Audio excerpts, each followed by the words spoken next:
할렐루야. 오늘은 1월 30일 금요일입니다. 오늘도 정심의 예배를 통해 경건의 일상을 살아가고자 하시는 우리 큰믿음 신교회 모든 성도님들을 사랑하고 축복합니다. 다 함께 사도신경으로 우리의 신앙을 고백하며 하나님 앞에 나아가겠습니다. 전능하사 천지를 만드신 하나님 아버지를 내가 믿사오며 그 외아들 우리 주 예수 그리스도를 믿사오니 이는 성령으로 잉태하사 동정녀 마리아에게 나시고 본디오 빌라도에게 고난을 받으사 십자가에 못 박혀 죽으시고 장사한 지 사흘 만에 죽은 자 가운데서 다시 살아나시며 하늘에 오르사 전능하신 하나님 우편에 앉아 계시다가 저리로서 산자와 죽은 자를 심판하러 오시리라. 성령을 믿사오며 거룩한 공회와 성도가 서로 교통하는 것과 죄를 사하여 주시는 것과 몸이 다시 사는 것과 영원히 사는 것을 믿사옵나이다. 아멘. 다 함께 찬송가 459장 찬양하시겠습니다.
오늘 하나님께서 우리에게 주시는 말씀은 마태복음 8장 14절로 22절입니다. 예수께서 베드로의 집에 들어가사 그의 장모가 열병으로 앓아 누운 것을 보시고 그의 손을 만지시니 열병이 떠나가고 여인이 일어나서 예수께 수종들더라.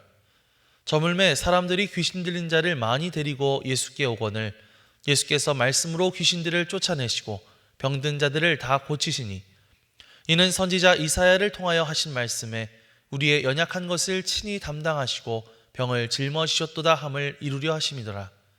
예수께서 무리가 자기를 애워싸는 것을 보시고 건너편으로 가기를 명하시니라. 한 서기관이 나와 예수께 아뢰되 선생님이여 어디로 가시든지 저는 따르리이다. 예수께서 이르시되 여우도 굴이 있고 공중의 새도 거처가 있으되 인자는 머리 둘 곳이 없다 하시더라. 제자 중에 또 한 사람이 이르되 주여 내가 먼저 가서 내 아버지를 장사하게 허락하옵소서. 예수께서 이르시되 죽은 자들이 그들의 죽은 자들을 장사하게 하고 너는 나를 따르라 하시니라. 이는 하나님의 말씀입니다. 아멘.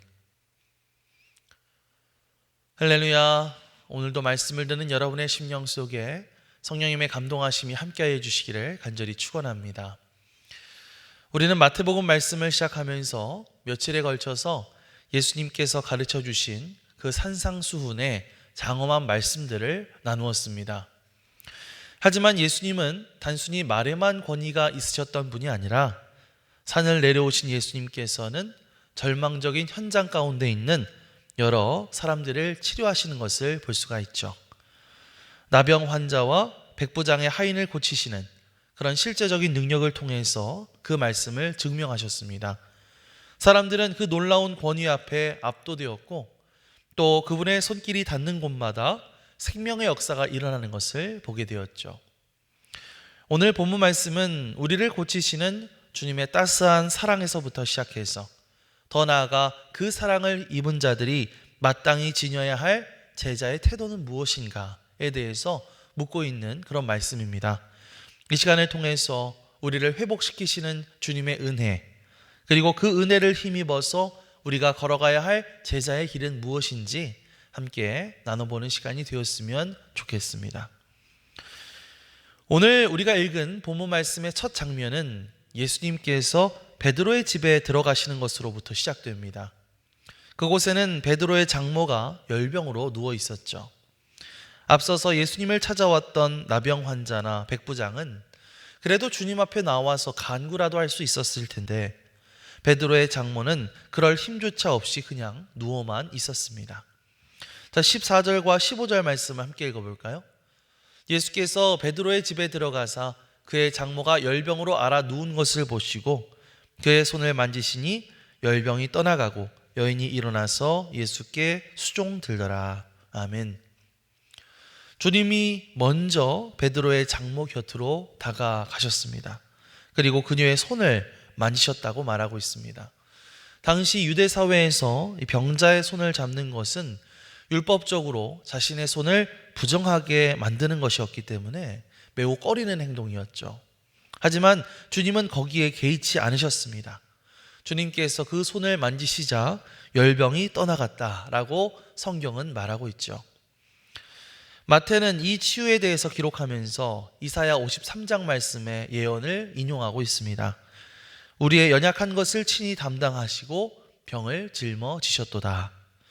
주님은 단순히 병을 제거하신 것이 아니라 그 아픔의 무게를 주님의 어깨에 옮겨 실으신 것입니다.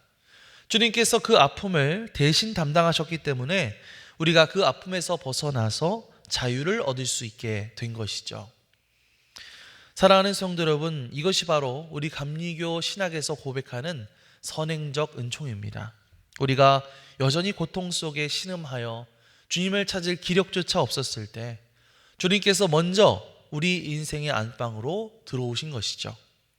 주님이 주시는 치유는 멀리서 그저 말로만 하는 것이 아니라 우리의 인생의 그 비참한 현장에 직접 들어오셔서 우리의 고통을 대신 짊어지시는 공감의 사랑인 것입니다. 오늘날 우리는 베드로의 장모처럼 세상 여러 일들로 인해서 탈질하고 누워있을 때가 많습니다. 마음에 병이 있으신 분들도 있고 관계에서 오는 어떤 병도 있고 성과주의로 인한 어떤 영적 탈진도 있고 참 여러 가지를 경험하다 보면 참 지쳐 쓰러질 때가 많죠. 하지만 내가 그렇게 무너져 있는 그 자리에 예수님께서 이미 찾아와 손 내밀고 계신다는 사실을 여러분 기억하시기 바랍니다. 자, 그런데 여기서 우리가 놓치지 말아야 할 중요한 반응이 하나 더 있습니다. 15절 하반절 말씀을 보면 이 치유받은 이 여인이 일어나서 예수께 수종들더라 이렇게 기록하고 있습니다. 주님의 치유라고 하는 것은 단순히 내 몸 하나 편안해지는 것으로 끝나는 것이 아니라는 것이죠. 이제는 주님을 섬길 수 있는 사명의 복, 즉 은혜에 응답하는 삶으로 초대하신다는 것입니다. 주님은 오늘도 우리에게 묻고 계십니다. 내가 너의 연약함을 짊어지고 너를 세웠으니 이제 너도 나를 위해서 일어나지 않겠니? 우리에게 베푸신 그 주님의 은혜에 우리가 감격하면서 이제는 우리가 주님을 위해서 일어나서 주님을 위해 살겠다라고 결단하며 나갈 수 있는 저와 여러분들 되시기를 주님의 이름으로 간절히 축원합니다. 그 주님의 놀라운 치유들을 목격한 무리들이 몰려들자 주님은 제자들에게 건너편으로 가자고 명하십니다. 주님의 인기가 정말 절정에 다다랐고 많은 사람들이 그분을 따르고자 했습니다. 특히 19절 말씀을 보시면요, 한 서기관이 나와서 호기롭게 외치는 것을 볼 수가 있습니다. 선생님이여, 어디로 가시든지 저는 따르리이다, 이렇게 말하죠. 당시 이 서기관이라고 하는 직업은요, 사회적인 지위와 지식과 안정을 모두 갖춘 그런 계층이었습니다. 어떻게 보면 그의 고백은 겉보기에 참 완벽해 보입니다. 어디로 가시든지 따르겠다라고 하는 결연한 의지를 보여주고 있죠. 그러나 주님께서는 그의 중심을 꿰뚫어 보시고 아주 의외의 답변을 하시는 것을 볼 수가 있습니다. 20절 말씀을 함께 볼까요? 예수께서 이르시되 여우도 굴이 있고 공중의 새도 거처가 있으되 인자는 머리 둘 곳이 없다 하시더라. 여러분, 이 말씀이 무슨 뜻일까요? 예수님을 따르는 제자의 길이라고 하는 것은 결코 세상적인 보상이나 안락한 정착을 보장받을 수 있는 길이 아니다라는 것을 경고하시는 말씀입니다. 아마도 예수님께서 하시는 이 놀라운 기적들을 보면서 이 서기관은 기대했을 것 같아요. 그래, 저분을 따르면 저분과 같은 놀라운 권세와 또 영광과 안정을 얻을 수 있겠지? 무조건 따라가자, 이렇게 생각했는지도 모릅니다. 그런데 예수님께서 그 서기관의 이러한 마음들을 아시고 그의 기대감을 단번에 무너뜨리신 거죠. 사랑하는 성도 여러분, 예수님을 따르는 제자의 길이라고 하는 것은 주님을 이용해 내 삶의 지경을 넓히는 것이 아니라 주님을 위해 내 삶의 기득권을 내려놓는 것임을 기억하시기 바랍니다. 주님은 우리에게 편안한 종교 생활이 아니라 불편하더라도 영광스러운 주님과의 동행을 요구하고 계시는 분이신 줄 믿습니다. 우리는 종종 이 신앙을 통해서 내 집, 내 커리어, 내 자녀의 미래가 더 단단해지는 굴과 거처와 같은 곳을 얻게 되기를 기대하죠. 그러나 주님은 묻습니다. 만일 나를 따르는 것이 네가 기대하는 그 안락함을 흔드는 일이라면 그래도 넌 나를 따를 수 있겠니? 이렇게 묻고 계십니다. 진정한 제자는 세상이 주는 안락함을 과감히 포기하면서도 주님, 저는 주님 한 분만으로도 충분합니다 라고 고백할 줄 아는 사람이어야 합니다. 여러분의 머리 둘 곳은 세상의 보장입니까? 아니면 예수 그리스도이십니까? 세상의 안락함을 내려놓는 한이 있더라도 참된 생명이신 예수 그리스도께 우리의 기대를 두고 나아가겠노라고 결단하는 저와 여러분들 되시기를 주님의 이름으로 간절히 축원합니다. 자, 주님을 따르겠다고 열정적으로 고백했던 서기관 뒤에 또 다른 제자가 한 명 더 등장하게 되는데요. 아마 이 제자는 이미 주님을 따르고 있었던 제자 중에 한 사람이었던 것 같습니다. 그는 매우 현실적이고 타당한 요청을 주님께 하고 있습니다. 그것은 아버지의 장례를 치르고 오게 해달라는 요청이었죠. 유대 사회에서는 부모의 장례를 치르는 것은 10계명의 제5계명, 내 부모를 공경하라 라는 계명을 실천하는 매우 중요한 덕목이었습니다. 인간적으로 봤을 때 이것보다 더 정당하고 시급한 이유는 없었을 거예요. 그런데 거기에 대한 주님의 대답은 다소 충격적이었습니다. 22절 말씀을 함께 볼까요? 예수께서 이르시되 죽은 자들이 그들의 죽은 자들을 장사하게 하고 너는 나를 따르라 하시니라. 아멘. 뭔가 이 말씀이 굉장히 매몰차게 들리기도 하죠. 뭔가 인륜을 저버려야 할 것 같은 그런 말씀입니다. 그런데 예수님의 속뜻은 그게 아닙니다.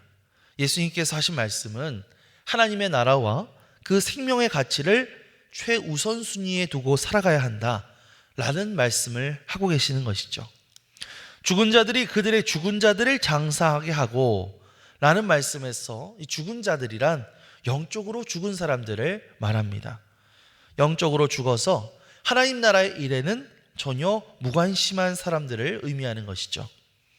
우리는 영적으로 살아있는 사람들로서 지금 당장 시급한 이 하나님 나라의 일에 더욱더 우리가 우선순위를 두고 집중해야 한다라고 하는 말씀을 하고 계시는 것입니다.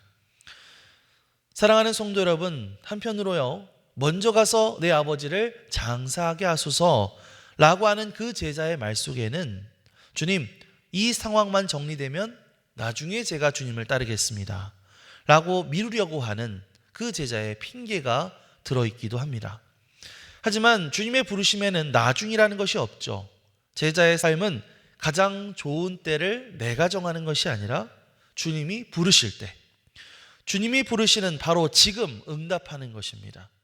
주님은 우리에게 즉각적인 응답을 원하고 계십니다. 우리는 항상 이 문제만 좀 해결되면 그때부터 열심히 신앙생활 해야지, 이 직장에서 자리만 좀 잡으면 그때 주님께 헌신해야지, 이렇게 생각하면서 자꾸 미루고 또 미루곤 합니다. 하지만 여러분, 그 때라고 하는 것, 나중에 올 그 때라고 하는 것은 영원히 오지 않을 수도 있습니다. 주님은 우리 인생의 두 번째, 세 번째 순위가 되기를 원하지 않으시죠. 죽은 자들을 장사 지내는 것처럼 시급해 보이는 세상의 일들이 참 많지만 가장 중요한 것은 생명의 주관자 되시는 주님을 따르는 일인 줄 믿습니다. 지금 여러분들의 삶에서 우선순위를 재조정하십시오. 주님을 따르는 일은 모든 조건이 다 갖춰졌을 때 그때 따를 수 있는 것이 아니라 부르시는 바로 그 자리에서 발걸음을 떼는 것인 줄 믿습니다. 주님이 어디로 가신든지 저는 따르겠습니다 라고 하는 그 고백이 오늘 우리의 순수한 고백, 진심 어린 고백이 될 수 있었으면 좋겠습니다. 나의 편안함과 안락함을 잠시 내려놓고 나의 우선순위를 예수님께 고정하고 바로 지금 이 순간 주님의 뒤를 따르기로 결단했으면 좋겠습니다. 베드로의 장모를 고쳐주셨던 것처럼 주님이 주시는 참된 회복을 우리가 경험했다면 이제는 그 회복을 경험한 자답게 주님의 뜻을 온전히 따르는 진정한 제자가 되었으면 좋겠습니다. 그렇게 치유받은 기쁨, 회복을 받은 기쁨이 제자가 되는 영광으로, 제자가 되는 헌신으로 이어지는 복된 삶이 되시기를 주님의 이름으로 간절히 축원합니다. 아멘. 기도하겠습니다. 우리를 먼저 사랑하시고 우리의 연약함을 친히 담당해 주신 주님, 그 측량할 수 없는 은혜에 감사를 드립니다.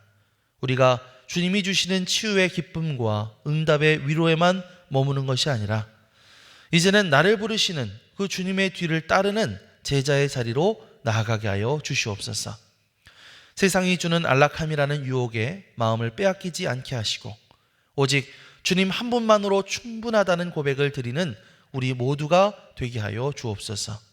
내 사정과 형편을 핑계로 주님의 부르심을 뒤로 미루지 않게 하시고 오늘 그 생명의 길을 향해 순종하는 용기를 허락하여 주옵소서. 그렇게 치유받은 은혜를 기억하고 늘 주님과 동행하며 세상을 살리는 참된 제자로서의 길을 온전히 걷게 하여 주옵소서. 감사드리며 예수 그리스도의 이름으로 기도드리옵나이다. 아멘. 하늘에 계신 우리 아버지여, 이름이 거룩히 여김을 받으시오며 나라가 임하시오며 뜻이 하늘에서 이루어진 것 같이 땅에서도 이루어지이다. 오늘 우리에게 일용할 양식을 주시옵고 우리가 우리에게 죄 지은 자를 사하여 준 것 같이 우리 죄를 사하여 주시옵고 우리를 시험에 들게 하지 마시옵고 다만 악에서 구하시옵소서. 나라와 권세와 영광이 아버지께 영원히 있사옵나이다. 아멘.